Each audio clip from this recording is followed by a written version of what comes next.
You can't do anything nuts. You have to behave. No. You get grandmothers. Yeah.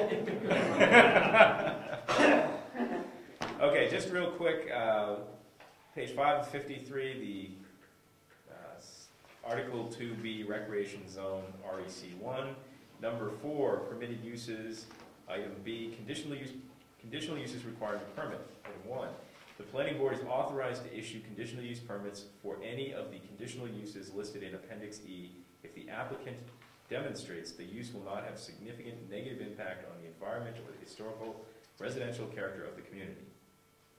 Number 2, a conditional use permit may place reasonable limits on the conditional use, such as, but not limited to, the maximum number of attendees, hours of operations, public safety conditions, expiration date of the permit, and frequency or specific number of occurrences. This permit may place further restrictions in order to protect the residential agricultural character of the town. So I think that kind of answers your question, doesn't it? Maybe, or maybe as part of the description. Number 4, we for renewals we ask if there's any expected change in scope of the operation or something. That's a good way to put it. Change of scope. And it's just a yes no check box, and if it's a yes, then it's like provide more details.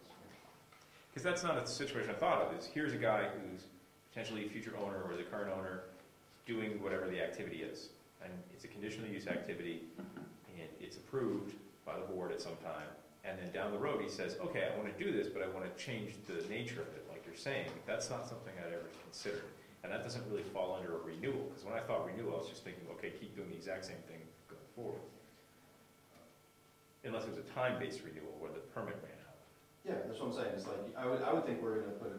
My understanding was there was it just said there was a time restriction. Right. Mm-hmm. Yeah, that's one. You're going to give a 1 year or 3 year whatever approval for doing some use, and then at the end of that time he's going to come back and do this, call him for a renewal, and perhaps we could change that number 4 to say desired conditional uses, and then the parentheses new, revised, or renewed. Because I think you're right. Somebody could say after a year of doing whatever the activity is, it's great and it's working out really well and it's a good business driver for them, and they want to expand it maybe increase the number of whatever the restrictions might be. They say, okay, I only can do it 6 times a year. Can I move it up to 12? So revision, if we just throw revised in there, maybe that solves that problem. Is that acceptable to you? Sure. Okay. Okay. Jim? Any approval that we have as a board, we can put conditions on conditions. Yes, we can. Which could include size limit, could include time limit, could include frequency limit.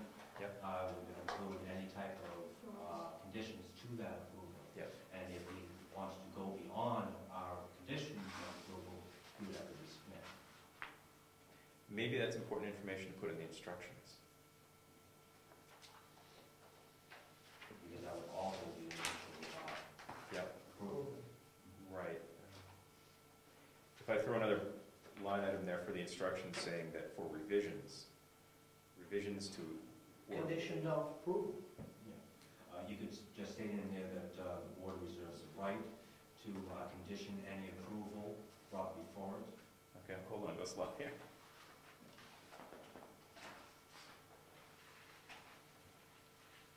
Unless you might want to put that at the bottom before the actual application. After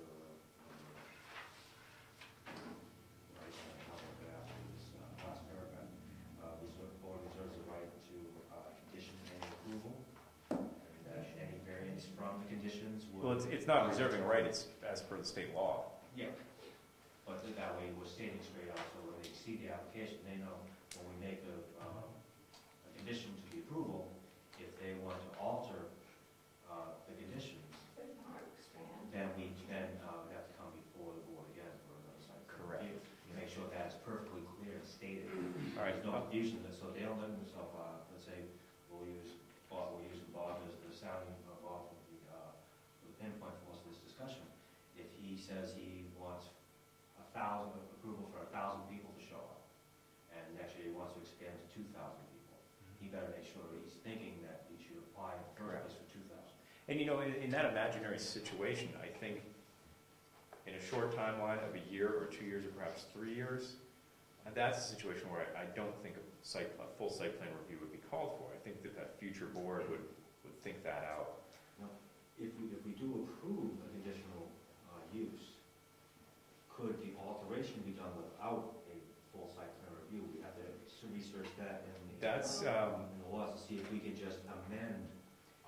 that was, my understanding is that the site plan review is required the first time, but if you're going back within a reasonable length of time to look at that same activity, that same land use, that a site plan review may not be required, that we have the authority to waive it.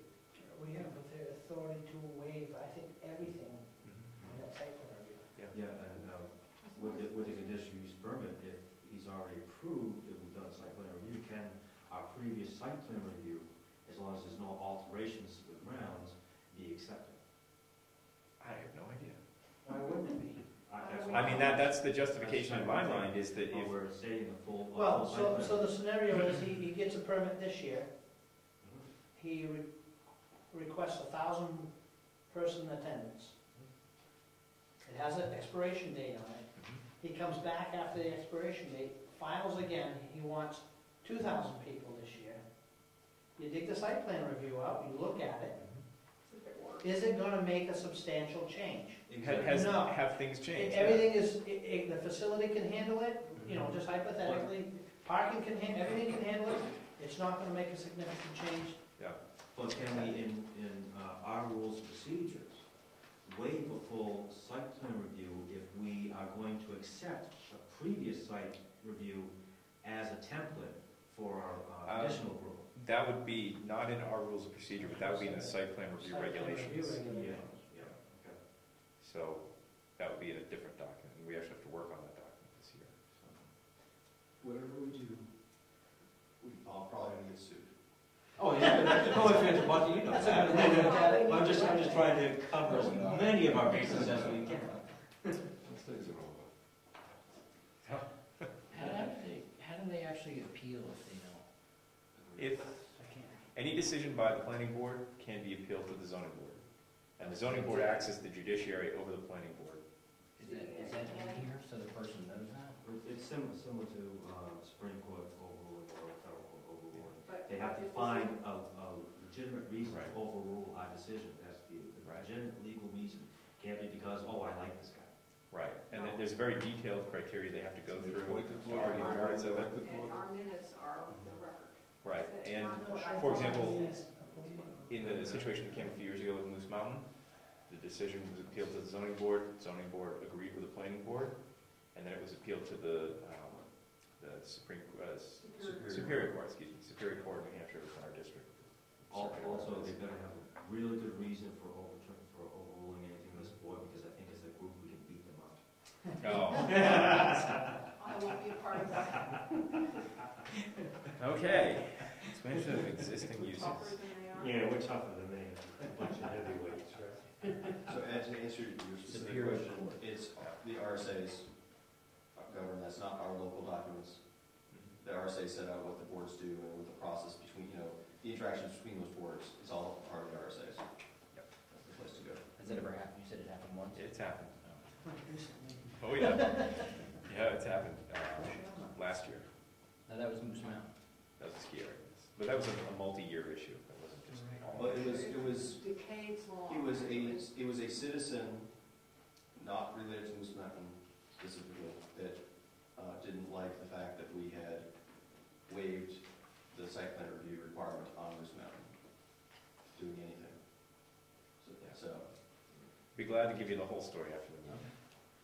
So, but that's wasting time for the moment. So, are there any other suggestions, comments? Not until you do another draft, and then you come back and we'll have more. Here's what I'll do, is I will amend this when I get home, spell check. because I'm a dork and I have no life. Spell check. And I refuse to spell check this.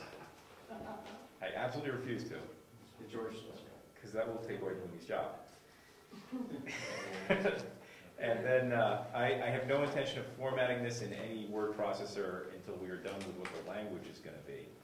Because I did the first draft on a word processor that I'm not real good at, And I wrestled with that formatting as it kept making double lines and funky things. And so I'm just going to keep putting it on this basic text until I find somebody who's better at formatting than me. So, looking at you, Rob. Shouldn't you?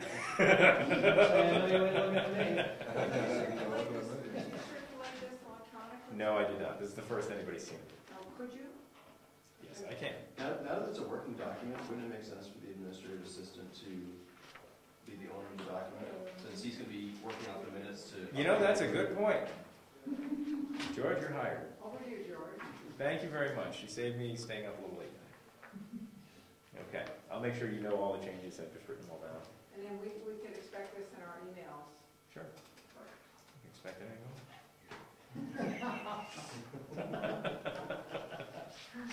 Okay, enough of the humor. Is there anything else anybody would like to comment on this before we move right along? Maybe with the desired conditional use, we may want to put in, any type of the number of rounds, a description or more defined. A narrative. Of the Yes. activities. I think that, Rob had that comment, and I think that number 14 at the bottom, since there's no other number, could be suggested something along the lines of, please provide a description of your intent, a narrative of what you see as your vision for this activity, whatever this land use is that you're applying for, so that we can have an understanding of what this will be. So. What are your dreams and aspirations? Yeah. I think that will save a lot of heartburn within the town. Because as soon as somebody applies to do anything, Oh, you know, everyone gets all upset. yeah. Yep. Without even knowing what's being proposed, so. Yeah. And, Okay. Eddie needs all the protection, yeah. Don't forget, I got 8.5 acres in that ranch. So Exactly. Going That's for what my I'm roadhouse. Strip joint or roadhouse? What's it going to take? Well, it depends on how it goes. Okay. All right. Okay, so since we've discussed that, old business, section C, capital improvement program, town of Sandwich. I did talk to Gary about this on the phone because he is the capital improvement program manager of the thing. Although the committee really, I have to be fully honest, does not really exist. There are very specific rules of who has to be on this committee, how many of each different types, and citizen volunteers as well as people off the board. And I cannot say with a straight face that that committee really exists. So we need to get it together. Up and going. So I did have a talk with Gary about that. What we have done in the interim is we were given a copy of the Town of Sandwich, New Hampshire's annual report from 2010, 2 copies actually, by Craig Evans, who works, I believe he does archivist work for them. And they do a capital improvement program. And so I was desperately curious to see what it looks like. And very nice, well-bound. I mean, they're 8.5 by 11 town report. It's about this thick, and it's beautifully bound. I'm sure they spent a bundle on it. And there's 3 pages. And I intended to bring it in, and I blew it, and I left it at home. There are 3. The capital improvement program is 1 page of description and 2 spreadsheets. They're 8.5 by 11. And they've been working on this for 3 years. And honestly, I didn't understand. I didn't know what it would look like when I saw it. My first expectation when I started thinking of capital improvement program and all this official stuff is you end up with something like this, maybe 25 pages long with a description of all your junk in it. And they really boiled it down to be simple. You can, just by looking at it, you can see they have certain names on there, who's responsible to keep up with what. And every road in town is listed. It has a matrix, just a spreadsheet list of the year, the fiscal year, and a dollar value in the cell, explaining just what they expect they're going to expend on that year. There's no real description in there as to what those expenses are. On each road. Right. So in terms of what they have structured their document to look like, is it's an aggregation of information from the various sections of the town. We have a town road committee. We have a town road agent. We have a guy who does the computers. We have a treasurer. We have all these different people who each have the expertise of knowledge as to what things cost, when they need to be replaced. And by looking at their version, they see it as an aggregation of information collected from each of these knowledgeable people, rather than reinventing the wheel and trying to make ourselves all experts.